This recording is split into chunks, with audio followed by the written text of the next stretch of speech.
I created this throw to tell you about what I see and hear. Feel free to ask any questions. I've been diagnosed with schizophrenia. I have symptoms, hallucinations. My brain scan MRIs don't show anything, and I generally puzzle my psychiatrist. I am not supposed to draw the dog anymore though. There is a dog. It started following me around the campus my freshman year at my university where I studied design, specifically fine art and illustration. I'd see it around the corners of buildings or from a distance. That first semester it just got closer. The first weeks I didn't think it was there, or couldn't really see it. But it got closer, it'd follow me. Now the dog isn't really there, my doctor says. No dogs are there. The dog's about the size of a small medium schnauzer. It's got black fur, and someone has skinned its face and head. The skin hangs in wet, gloppy, dangly strips around its neck. It can't blink, and I don't know how it eats without lips. It stares at me and other people with those bulging, exposed eyeballs and licks its twitchy, sinew snout. I'd feel bad for it if it weren't for the hands. The dog doesn't have paws, not a single paw. It just has 4 human hands, 4 feet. Even if I can ignore it and not look at it, like my doctor says to do, I can still hear the slapping pat pat pat noise of those hands as it trots along beside me through the tiled halls. I crawled up high onto my loft bed to escape it, but it paces. All night I hear the pat pat pat of those hands. Sometimes it looks at me with those terrible eyes and I swear to God it looks like it wants to talk. At night I'd move its mouth when it looked down from my loft, like talking. But the dog has never made a sound, except for the pat pat pat of its hands. It doesn't cry like an injured dog would. It doesn't bark. I still think it has something to say. I don't know why it follows me. Nobody else sees or hears it. So maybe it just has something to say to me. But in those cold, dark, lonely moments when I'm alone with it, and it's moving its silent, mutilated mouth, I feel a great fear. I do not want to know what it has to say to me. I really wish it would go away. My psychiatrist said, we're going to do a different medication since the Seroquel doesn't keep the dog away. I just hope the new meds don't open its voice.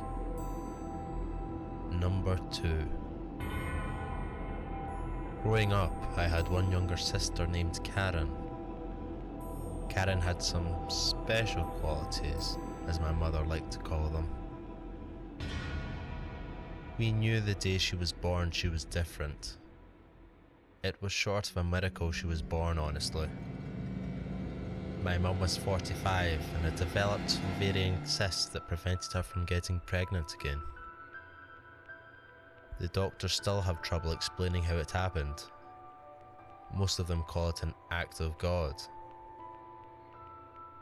But Karen wasn't heavenly. I was 7 when she was born. The age gap put somewhat of a wedge in our relationship. I was used to being spoiled as an only child. Now I had to share the spotlight with my miracle of a sister. I'm not ashamed to say I had somewhat of a resentment towards my baby sister. I got in trouble often for my behaviour towards her. I wouldn't let her play with my toys. She couldn't use my markers. I'd trip her in the hallway.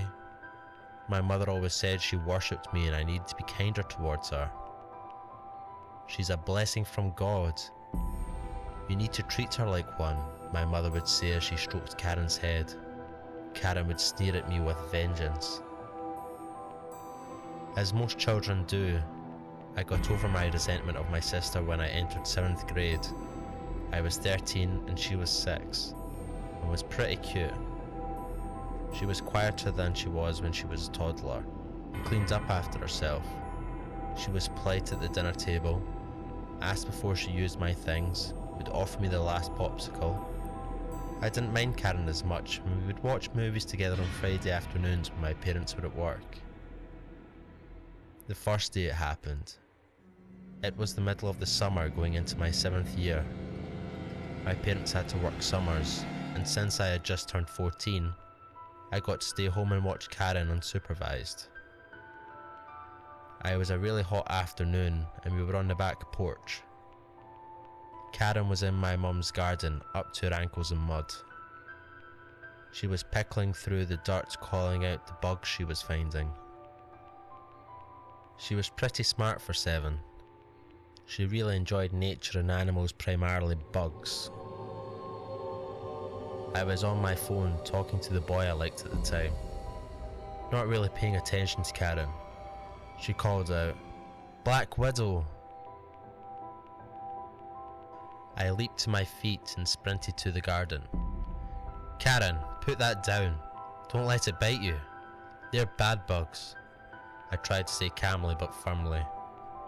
Karen's demeanour changed. She looked at me with narrowed eyes, the spider still in her palm. "Spiders don't hurt me, Margaret," she said in a voice way too deep for a 7-year-old. I don't know if Karen even knew my full name. It made me take a step back in shock. "Karen, are you okay?" I asked, moving forward to approach her. She took her grubby little 7-year-old hand and smashed the spider into her palm. I heard the spider shriek briefly and the crunching of its back. I squealed in shock. She brushed her hand off and stepped back into the muddy garden. I ran inside to find the phone number for my mum's work. I dialed her number as quickly as my shaking hands would let me. "Are you kidding me right now, Margaret? I don't want to hear your horror stories," my mother groaned when I finished telling her what Karen did. "It's not a story, Mum. I'm scared the spider bit her. They're poisonous. What if she's hurt?" I was still shaking. I turned and Karen was peacefully wadding in the mud, pulling out bugs to examine. "Well, go look," she sighed. I could hear papers ruffling in the background. I prayed she was coming. I went back outside and approached Karen. "Karen, did the spider poke you?" I asked, getting to my knees. "Spiders can't hurt me, Margaret," she said, in the same deep voice from before. I stumbled back. "Did you fucking hear that?" I whispered. I'd never cursed in front of my mum, but I was so scared. She took in a little bit of breath. "Did she call you Margaret?" she whispered. "Yes," I croaked out. "I'm coming. Keep watching her." She's hung up swiftly and I moved back to the chair under the umbrella I had previously inhabited. Karen continued digging through the mud, pulling out bugs and announcing what she found to no one in particular. She called out Black Widow again, but I was too afraid to move to her. She looked across the yard at me with narrowed eyes. "Watch this, Mamie," she called. She crushed the spider in her hands and popped in her mouth and began to chew. I immediately vomited. She giggled, an innocent laugh, and skipped across the yard. She did somersaults and cartwheels until my mother arrived. I met her at the sliding door and informed her of what she did. My mother looked as white as a sheet. She was much braver than I was and crossed the yard in 3 strides. She scooped my sister up and immediately ushered her out to the garage. She strapped Karen into her booster seat and agreed to let me sit in the front. Her knuckles were white as she gripped the steering wheel. Karen was humming a song I had never heard before. We reached the hospital and my mum rushed us in, holding Karen close to her chest. "My daughter was bit by a black widow. I need to see someone now," she hissed in the front window. To my absolute shock, a nurse quickly ran out and took us into a room. When I broke my arm in 3rd grade, I didn't see a nurse for 2 hours. I huffed in resentment and followed my mother and sister as we waved through the hospital.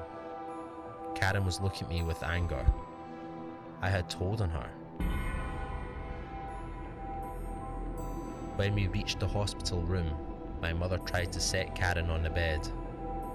Karen let out the loudest wail I had ever heard. I clapped my hands over my ears and squeezed my eyes shut. Karen wouldn't stop screaming until she was lifted from the bed. My mother held her and paced around the room until the doctor arrived. He was a short man with round glasses that made his eyes bulge. When he got close to Karen, she would wail and swing her arms around. It took 3 nurses to hold her down while she did blood work. He told my mum she was probably having a reaction to the spider venom. My mother wept until my father arrived. Karen was finally laying on the bed after some mild sedatives the nurse had given her. She was sucking her thumb, something she had never done. She was still glaring at me with a warning in her eyes. The doctor came back and asked to speak with my parents outside. I, of course, pushed my ear against the crack of the door to eavesdrop. We couldn't find any neurotoxins, which is the venom in your daughter's blood. If she ate the spider, it would be there, and a lot of it. Are you sure she actually ingested it? He said in a hushed and worried tone. It was my other daughter who saw her eat the spider, but she crushed another in her hands. I saw the carcass, she said. I could tell she was going to be upset with me. I rushed back to my chair and the door opened. My father poked his head in and gestured me to come out. I exited the room with my head hung. So, you saw your sister ingest the spider? The doctor asked me. I nodded. My mother for some reason didn't look as if she didn't believe me. See, she ate the spider, my mother said, grabbing my shoulder. She wouldn't lie. I was somewhat shocked by this. The doctor nodded and went back into the hospital room to speak with Karen. We followed but kept our distance. Your big sister tells me you had quite the snack today, he said, rolling a chair next to her bed. She glared at me with such force my mum even took a step back. Margaret is a liar. Spiders would never hurt me, she spat in a dark voice. I thought my mother was going to faint. The doctor looked puzzled. Your sister Margaret said you ate a spider. Did you eat a spider, Karen? He said with a little more force. She rolled her tiny eyes. Of course I did. It was in my garden after all, she said, sitting up. Why would you eat a spider, Karen? You like bugs, right? He said, still trying to be friendly.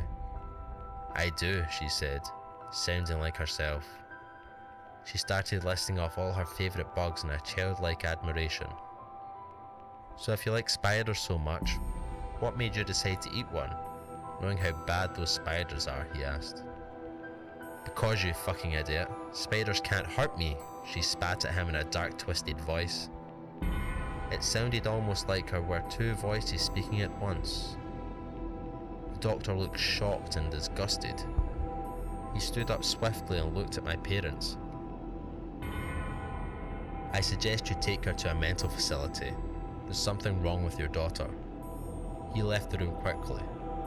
My mother was crying again, but my father didn't try to console her. He was already on his phone and leaving the room. I was terrified of her. There was something wrong with her. Karen moved her legs to the end of the bed. The best way I can describe her next movements is that she spilled out of the bed. She sunk to the floor as if she was made of rubber and crawled with her stomach facing the air. I screamed and ran out of the hospital room and down the hall, as far away as I could get.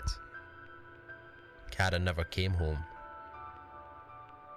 The next day, a young woman in a dress made of suede came to her house and collected Karen's things, her toys, colouring books, favourite stuffed animal, everything that was hers. It stayed in my room, occasionally peeking out to watch them haul Karen's things away. To say I was relieved was an understatement. For the next year, we visited Karen in a facility for mentally disturbed children called Charles Home. She wore a white hospital-type gown with her hair cut short. We would visit. She wouldn't look at us. She would only colour. When my mother would ask what she was colouring, she would show us a picture of spiders eating me. The resentment I had towards my sister when I was younger was nothing compared to hers for me now. I eventually stopped going to visit. I turned 17 when Karen came back to live with us. She was 10, but a childlike imagination she had when she was 7. She was 10 but had the childlike imagination she had when she was 7. I was still afraid of her. I couldn't get the image of her crawling across the floor out of my mind.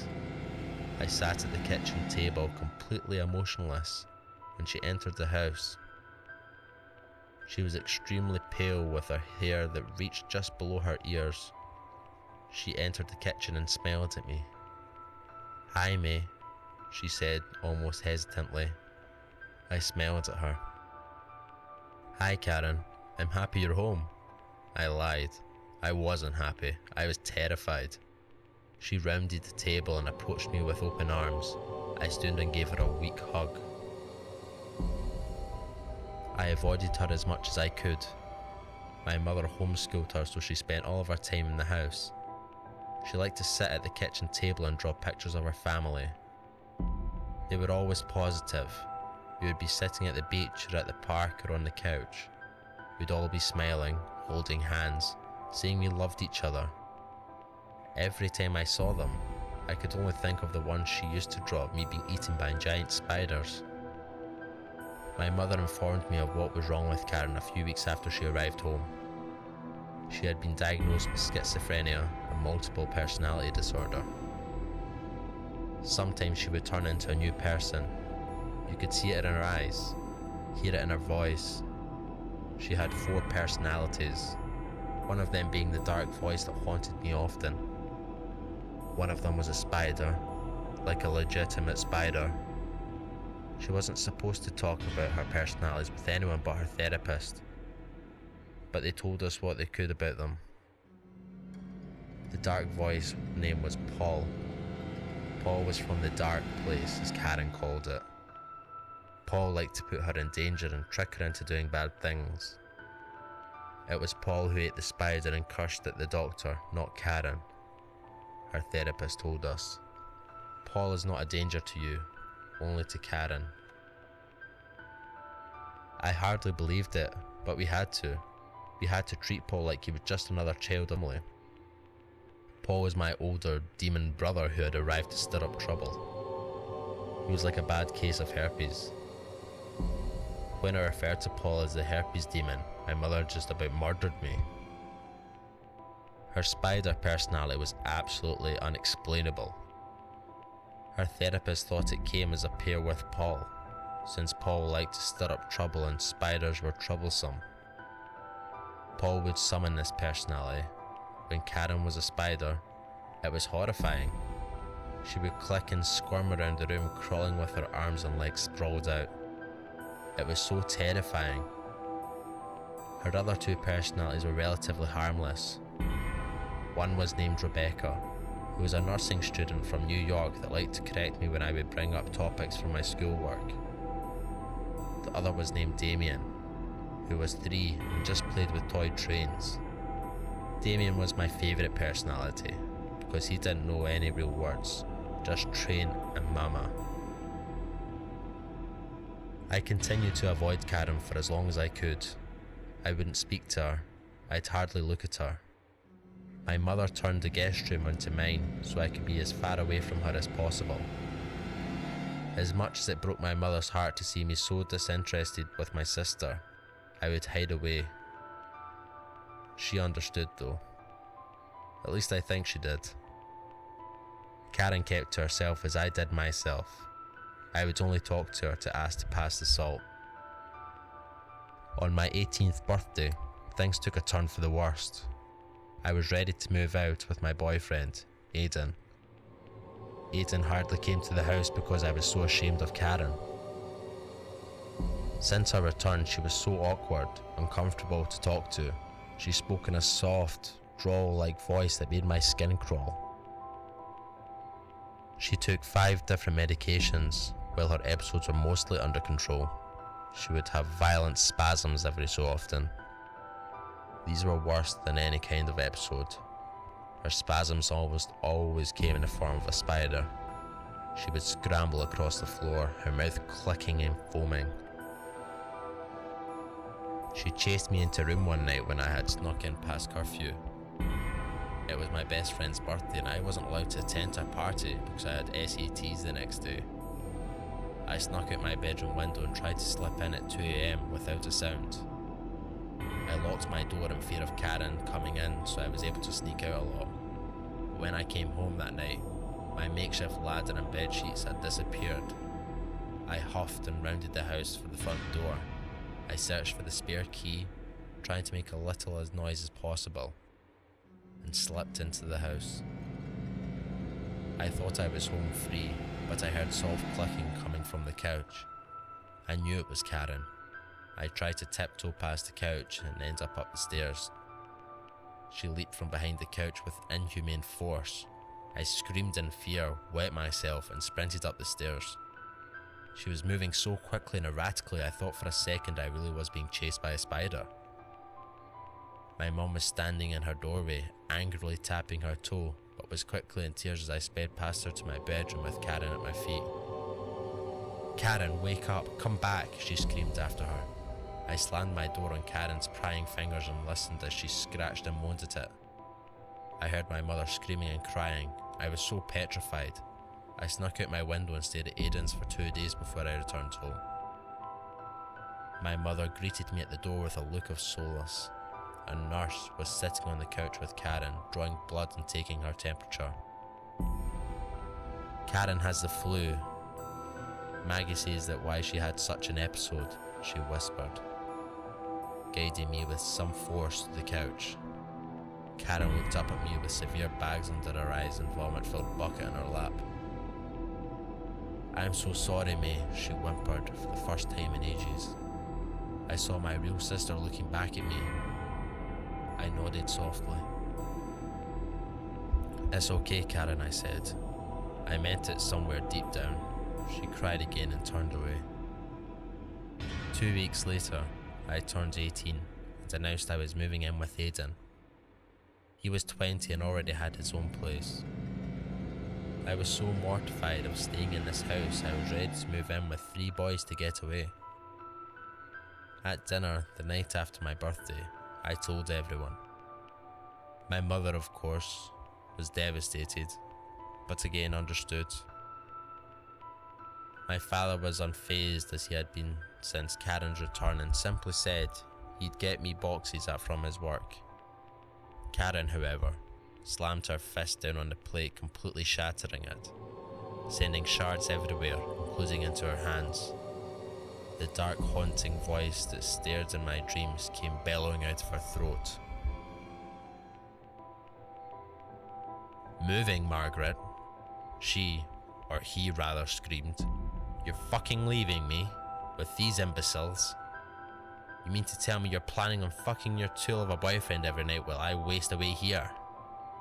My mother flinched as Paul took over dinner. You were taught not to respond to Paul. My mother jumped from the table and ran to the kitchen for the first aid kit. I looked down at my lap as Paul stood up in the chair cursing at me. "You want to go be a whore, do you, Margaret? Well, fine. But you'll be fucking sorry," he shouted. I glanced up, only in time to see him holding a shard of broken plate up to his throat of my host of a sister. I screamed in horror. "Paul, stop, don't hurt her!" I screamed, launching myself across the table. The shard went into my shoulder as I tackled Karen to the ground.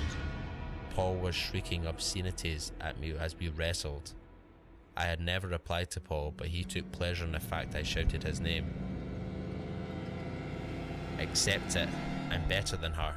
Karen is a weak little bitch. She always has been," he screamed in my ear. I somehow got on top of my sister and pulled her hands behind back to keep him from being hurt. Within 15 minutes, the police and the doctors from Shals arrived to take her away. For the next 15 years, she spent her days wasting away in her prison of a hospital. I visited her once as she stabbed me with a shiv made from her toothbrush. I married, had a child, and moved far away from Charles and my family. At Charles, they never met Karen again. The only personality Karen exhibited was Paul. He had completely taken control of her. If her name was ever spoke, Paul would writhe in fury and find a way to hurt himself. My mother called me often to tell me about Karen. She claimed she could see Karen behind Paul's eyes, that she was in there begging for help. When Karen turned 18, my mother begged Charles to release her into her care. Of course, they legally had to, and Karen went back to my mother's house to live with her. My father left my mother when I was 20. He said she was obsessed with Paul, which she was. She convinced herself for the first 2 years of Karen's second hospitalization that Paul was her son and that Karen was never truly there. She of course changed her mind later that claimed she could see Karen in Paul's eyes. After a few months of Paul living with my mother, he snuck into her room and choked her nearly to death. He was arrested for aggravated assault and was put into a psychiatric ward for the remainder of his sentence. When his sentence was up, the hospital deemed he was still a danger to society, and unbeknownst to me, Paul agreed to stay in the hospital. Until today, I would tell people I was an only child. I didn't speak about Karen and the demons that embodied her. In fact, I had forgotten about Karen. She was a distant memory that I left behind in a therapist's office. But I speak of her today because last week, her 27th birthday, in America, turning 27 means you're no longer on your parents' insurance. 27 means the hospital has to release you into someone's care until you can apply for insurance yourself or have the means to pay for yourself. My mother is 72 and can't afford the hospital fees for Karen. So last week, Karen went home to live with my mother. She called me in tears of joy. "My baby girl is coming home, May. She's coming back," she cried into the phone. I called her crazy and ignored the calls she placed to me over the next few days. I ignored them until 2 nights ago. 2 nights ago, at 1:30 a.m, my mother called me 10 times in a row. On the 10th call, I answered rather angrily. "Sue, what the fuck could you possibly want at this fucking hour?" I spat into the speaker. A soft, drawling laugh came from the other end and made my heart stop. Aidan woke up and turned on the bedside lamp. "Margaret, didn't our mother teach us not to swear?" Paul's voice was like honey, dripping from the ceiling, and I was bound to the chair, unable to escape. I wet myself for the first time in 15 years. Aidan jumped up from the bed and rounded to me. "What is it? Is it your mum?" he asked, kneeling beside me. "Where's Mum, Paul?" I whispered, even though I knew the answer. "You stupid fucking girl, always being stupid. Probably all that sex you had, a little whorish teenager," he laughed. He always knew how to hit me where it hurt after all this time. "Where is she?" I insisted. "She's where she should have been years ago, when she sent me away to that god-forsaken place. That stupid tramp deserved it," he spat at me. I could hear him walking over broken glass. "Karen, I know you're there," I whimpered, pleading, crying. "Don't fucking speak that name," Paul wailed, making me pull the phone back from my ear. Karen was a weak bitch. That's why I made sure she never returned. "Karen, please, don't let Mum suffer," I pleaded again. Aidan was somewhere off calling the police. All I could hear was the static and the sound of Paul's wails. "Stop saying her name," Paul screamed. I heard crashing and more glass breaking, then a small yelp I hadn't heard since I was 13. There was silence, then breathing, then crying. "Mamie, I killed her," came a soft, childlike voice from the other end of the phone. "Karen," I squeaked. I could hear her softly crying. "He did it, May. I have to tell," she whispered again. Aidan came in the room and showed me his phone, which was lit up with a call placed to 911. "Karen, stay with me," I pleaded. I had somehow gotten myself up to the bed and put on a robe. I followed Aidan to the car in the garage, leaving my daughter Gabby asleep in her bed. My mother's house was a 15-minute drive away. She moved closer to me when Karen was released. I could hear Karen crying and moving around the house. "He did it, May. Please believe me," she cried. She was 27, but still sounded like a 7-year-old. "I believe you. Go outside," I begged. She was quiet. "Don't let them blame me," she whispered, as if someone was coming. "Karen, please." I started, but she was swiftly cut off by a screaming laugh from Paul. "Stupid bitch talks too much," he grunted, and then gunshot rang out. I screamed, causing Aidan to jolt off the road. When we finally arrived at my mother's, the police were already there, scrambling to cover up the bodies Paul left behind. My sister was sprawled in the grass, her eyes open and full of glassy tears. I hadn't seen her since I was 22, and she stabbed me in the stomach. She looked lost, as if she had been looking for something when she slipped away. My mother had been suffocated. The police said she didn't struggle, as if she allowed him to take her. Paul had written in my mother's blood, "You're next, Margaret," on her bedroom wall. The police found in the bedroom a wall covered with pictures of me, both young and recent.